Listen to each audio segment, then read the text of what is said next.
Welcome back to అబుదాబిలో. So మా ఊర్లో కూడా సర్పంచ్ ఎలక్షన్లు జరుగుతున్నాయి. ఎటువంటి ఏకగ్రీవం అయితే లేదు. సో అందులో భాగంగానే మా విలేజ్ కి చెందిన షేక్ సల్మాన్ సర్పంచ్ అభ్యర్థి 16 హామీలతో మేనిఫెస్టో అయితే తయారు చేయడం అయితే జరిగింది. ఆ మేనిఫెస్టోలో మనం చూసుకున్నట్లయితే 60 నెలల జీతం అంటే 5 సంవత్సరాల తన జీతము గ్రామ మహిళలకు, దాంతో పాటు మన గ్రామంలో ఉన్న పాఠశాల అభివృద్ధికి అయితే కేటాయిస్తాడట. రెండో విషయం ఏంటంటే తన బిడ్డను కూడా గవర్నమెంట్ స్కూల్లోనే అడ్మిషన్ ఇప్పిస్తాడట. ఇది చాలా మంచి విషయము.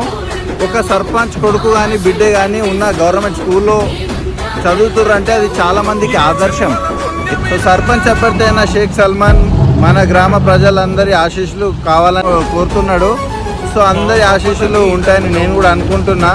సో అందరూ భారీ మెజారిటీతో సల్మాన్ని గెలిపించాలని, ఆయన ఇచ్చిన 16 హామీలు కూడా అతను సర్పంచ్ అయిన తర్వాత నెరవేర్చుకోవాలని నేను కూడా మనస్ఫూర్తిగా అబుదాబి నుండి అయితే నేను కోరుకుంటున్నా.